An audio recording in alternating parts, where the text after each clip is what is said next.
हम सबसे पहले वफाकी वज़रा की तनख्वाहों की तरफ आते हैं। इससे पहले एक वफाकी वजीर जो थे उनकी तनख्वाह तकरीबन 2 लाख रुपए होती थी, और जो मिनिस्टर फॉर स्टेट होता है जिसको छोटा वजीर कहते हैं उसकी तनख्वाह 1,80,000 होती थी। तनख्वाहें बहुत कम है, इसमें कोई शक नहीं कि बहुत कम तनख्वाह है।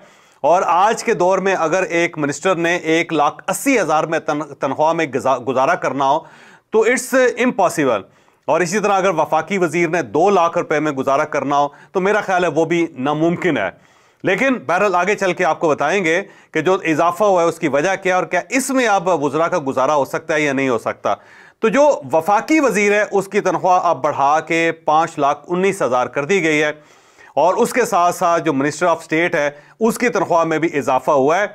लेकिन ये जो इजाफा है ये कितना है कि मिनिस्टर फॉर स्टेट जो है उसकी तनख्वाह में 188% इजाफा हुआ है, और जो वफाकी वजीर है उसकी तनख्वाह में 159% इजाफा हुआ है। यानी आप ये समझे कि 150 गुना इजाफा उनकी तनख्वाह में भी हो गया है।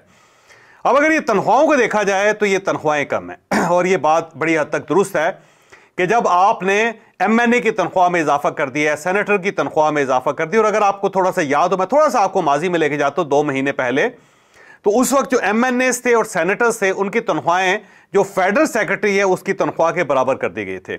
और उस वक्त वफाकी सेक्रेटरीज की जो तनख्वाहें थी वो 5,19,000 थी। तो MNAs और साथ साथ सेनेटर्स जो थी उनकी तनख्वाहें 5,19,000 कर दी गई थी, गोया कि सेक्रेटरी वफाकी सेक्रेटरी के बराबर कर दी गई थी। और उस वक्त जब ये तनख्वाहें बढ़ी तो उस वक्त कौमी असम्बली में और सेनेट के अंदर जितने लोग मौजूद थे, इंक्लूडिंग पाकिस्तान तहरीक इंसाफ, यानी पाकिस्तान तहरीक इंसाफ के 67 उस वक्त MNAs थे कौमी असम्बली में, इन सब ने इस बिल के साथ इत्तफाक किया था।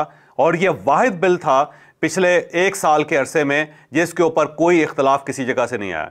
यानी जो अपोजिशन है उसने ना इसके ऊपर नारे लगाए, ना उसने वहां पे कागज फाड़े, और ना ही उसने गवर्नमेंट को करप्ट और चोर कहा, बल्कि चुप करके इस इजाफे को तस्लीम कर लिया।